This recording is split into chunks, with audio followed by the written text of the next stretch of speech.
Let's do prayer now. Om Sahana Bhavatu Sahanau Bhunaktu Saha Viryam Karavavahai Tejasvinavadhitamastu ma vidvishavahai.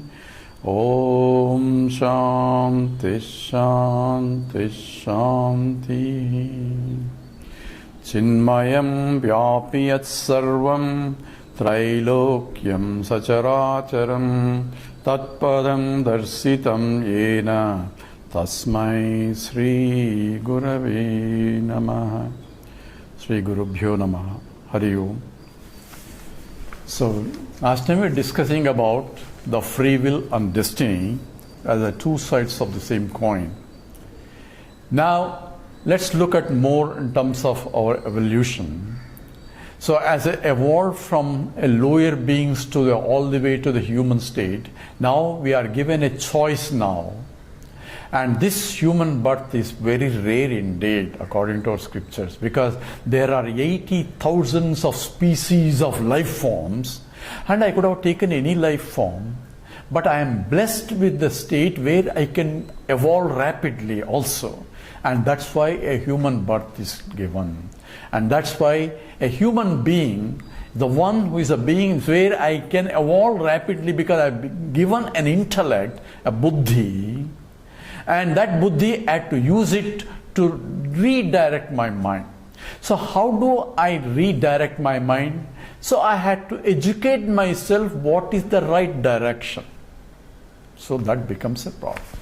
So issue is now I had to educate my intellect so that it can make a right choice of action in my pursuit, because I cannot but choose, and every time at a crossroads, and I had to make a choice, as I said, kartum sekyum, akartum sekyum, anyatha kartum sekyum, to do, not to do it other way is my choice, and what kind of choice I take depending upon my education, my culture. And the education starts at home first. The mother tells, says, beta, not to do this, beta, you can do this, you do prayers, you don't do anything other than, you should not hurt anybody. All this education starts at home. Therefore, the first teacher is the mother herself. That's why it's Matru Devo Bhava. The first starts is, she is the God who is helping me to redirect my mind so that I can see the higher. So the first teacher is the mother, the second teacher is the father, and the higher learning comes from the teacher, that is Acharya. So when I have questioned the Vidya becomes an important, where what is Dharma and what is Adharma, and what is right thing to follow and what is wrong thing to follow has to be done. So we all know as we live along what is right thing to know. Through the experience and education we learn. And that is buddhi, intellect always tells us what is the right thing to do. And we compromise our own value system when we commit something else. We know what is right thing to do, but we feel like doing something else, even though it's not right thing to do. So whenever there is a compromisation because of vasanas coming in picture. So vasanas means I like it. And it may be a compromising situation when I want to enjoy it because I like it. Doctor says don't eat sweets, but I like sweets. And here comes a beautiful cake that lady brought. And I see it. And nobody is watching. Okay, little bit is okay, I say. Why? I am compromising against my own value system. So the value system is a nishiddha karma, a prohibited action depending upon is being taught by my own experience, by my own knowledge, by education, either through the health doctor or by the scriptures itself. That is a nishiddha karma. Nishiddha means prohibited action, because it will hurt you in the long run and it will hurt others also in the process. And whenever I know it and then compromise it, then that is sin. If I don't know it, then I don't know. So I need education. So an ignorant man not knowing it and doing is not a sin, whereas a person who knows it and still does it, then it's a bigger sin. So sin, Pujya Swami Chinmayananda defines, is the divergence between the mind and intellect. So whenever the mind and intellect are diverged, intellect is a buddhi, it tells you what is right thing to do. But mind feels like, because the mind is an emotional center, because of my attachment, the ragas and dveshas, because of my likes and dislikes, this divergence is brought by vasanas in between. The vasanas will give tendency to boost the mind feelings against my own intellectual judgments. So this choice everybody has. Everybody gets into a situation where I may have to compromise this side or that side depending upon where my value system. So an intelligent person makes a right choice because he is intelligent. Doesn't mean he has strengthened his intellect. So he gives more to what is the right thing to do rather than what he feels like doing, even though the choice is there for him too. So gives a strengthening, boosting to the intellect. So the intellect is superior compared to the mind, and the mind has to follow what the intellect says. That becomes an integrated mind. A mind which is not divergent, which is not split between the mind and intellect. They are together. What my mind intellect says, what the intellect says, and what the mind follows, that is called arjavam. In Sanskrit called straightforward. What he thinks, what he feels, what he does. There is no disparities. There is no crookedness in this. He is straight. It's called Arjuna. That's why it's called Arjuna. He's straightforward. And therefore, it was Arjuna to whom Lord Krishna taught, not the Dharmaraja, or Yudhishthira, or the Bhima, or Nakula Sahadeva. It is only to Arjuna because he is very straightforward. He follows what's the right thing to do. He may not be educated to know what is the right thing to do. That was his confusion. That's why he surrendered to Krishna. Please teach me what is the right thing to do. And therefore, the teaching also is to the one who has integrated the mind. Now we are coming to another statement, is far only an integrated mind can evolve. Integration of the mind takes place by what is called yoga. Yoga is that, whether you heard of karma yoga, bhakti yoga, or upasana yoga, all yogas is trying to integrate this as a personality, as one, where the mind and intellect are together as one, and redirecting my mind in the proper way. So what is right, I follow. So what is dharma, I follow. So dharma, therefore artha and kama are bounded by my dharma. So no more nishiddha karma, even though the desires to do it due to raga dveshas come into picture. So now vasanas are there. Vasanas provide an environment for me to exhaust those vasanas. That is the predestiny. But I have now a will to redirect the mind even against my own vasanas. So I can go against my own vasanas and establish a new. In the process, the vasanas get nullified. So a simple example is given, like a river is flowing at certain speed, say 10 miles an hour, a river is flowing. If I am just a log without any drive to redirect my mind, if I am just a log, I go along with the river. That's what they said, all animals follow their vasanas. They have no will to redirect their mind against the flow. Whereas the human being is given a motor called intellect, where he can put it on that log and redirect. That becomes a boat for you to move even against the flow of the river.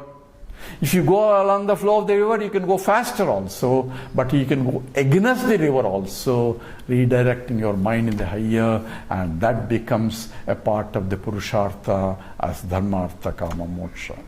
That comes by evolutionary process where I prepare the mind in that direction, and that becomes a sadhana. Sadhana means a practice, a discipline where I redirect my mind by deliberate effort, rechanneling through proper yoga in order to integrate my personality where my mind and intellect are not split.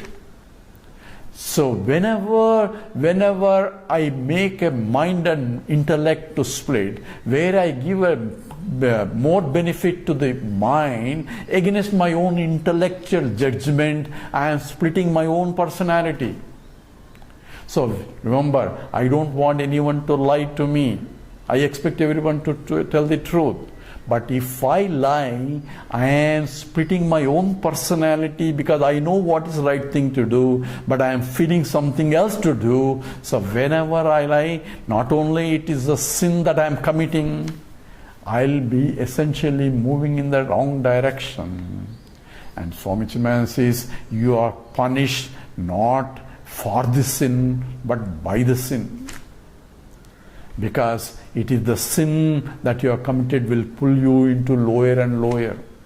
So if the intellect is evolved, it will come back and says, I told you not to do it, why did you do it? So I go through my own intellectual struggle, agitations, I shouldn't have done it, I shouldn't have done it, I shouldn't have done it. All this guilty problems comes because of this sin, which is essentially I am punished by my own actions. And therefore, what I need to do is integrate my mind. That is what is called a sadhana.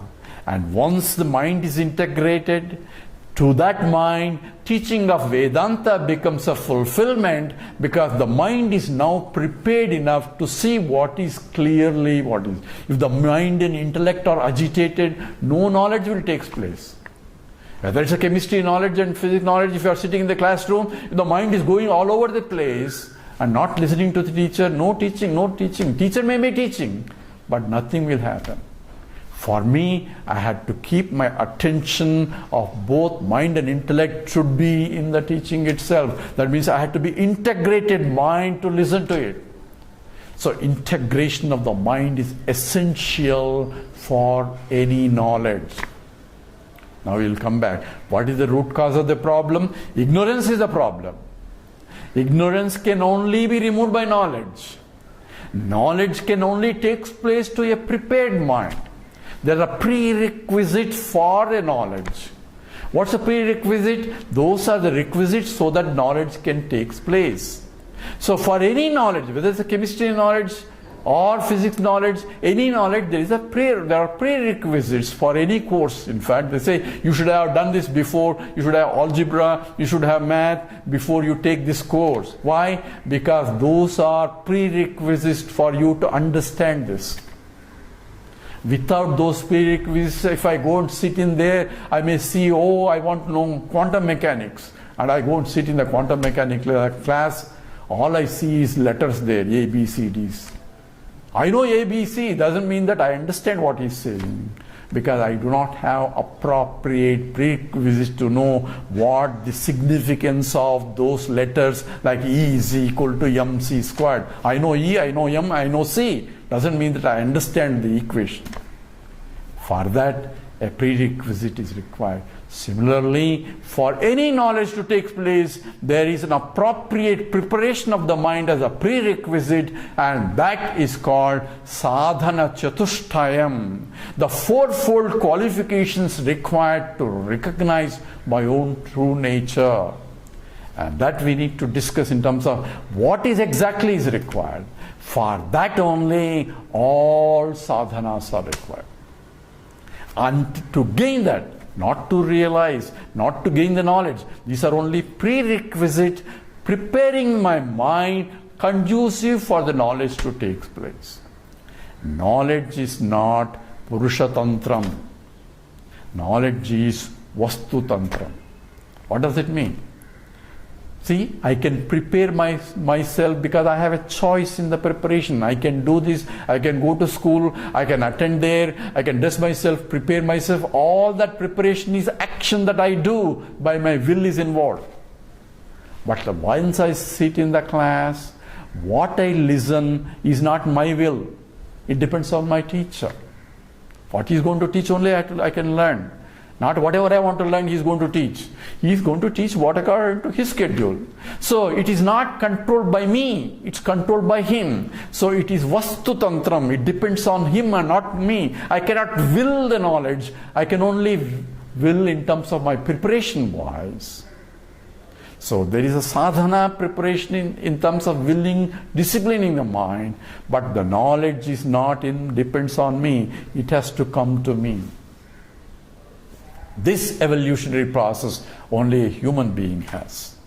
So therefore, it's the human being has a choice, and he has to make a choice, and the choice depends upon the value system, and I had to prepare my mind properly for this yoga.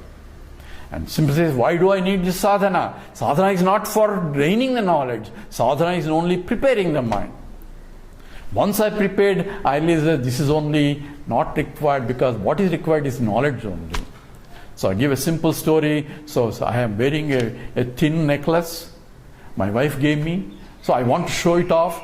I go all the way, walk to my friend who is almost like 4 miles away, because I want to show off my beautiful necklace that I have. So my friend sees that, hey, that's a beautiful necklace. And then we chit-chat after half an hour and all sorts of solving all the political problems in the world, and then came back. Then when I came back home, I looked at it, my chain is not there. So what happened? I thought, oh my God, I forgot, I lost somewhere. So I become agitated, and then I want to go look for my chain. I don't know if I left it in my friend's house. So I ran to my friend, 4 miles all the way. And then say, hey, I thought I saw, remember chain I showed you, and I might have forgotten, I lost it. And then my friend looked at me, says, hey, it's right there in your neck, it's got folded, you cannot see properly, it's right there. So see, the chain that I was looking for, I already have it. Now let's ask the question, is that 4 miles of running necessary for me to discover that I have the chain? See, if I say I already have it, I don't need 4 miles of running, because I'm already a possessor of the chain. I never lost it to start with. So I don't need to run. But if I don't run, I'm searching for it all the time, because I don't know where it is, even though I have it. So the correct answer is 4 miles of running is necessary to discover that the 4 miles of running is not necessary. Why? Because I am already possessor. It is the same way all the sadhanas are required to recognize that I don't need any sadhana, because I am Brahman already. I am what I am looking for already. I have the necklace that I am searching for already. The seeker himself is the thought that knowledge has to come, but it will not come until my mind is prepared. 4 miles of running is necessary to discover that 4 miles of running is not necessary. Sadhana, integration of the mind, yogas are necessary to discover ultimately that I am already that Brahman, but the teaching will not sink in until my mind is prepared for that. That we will analyze slowly. With this we'll stop here.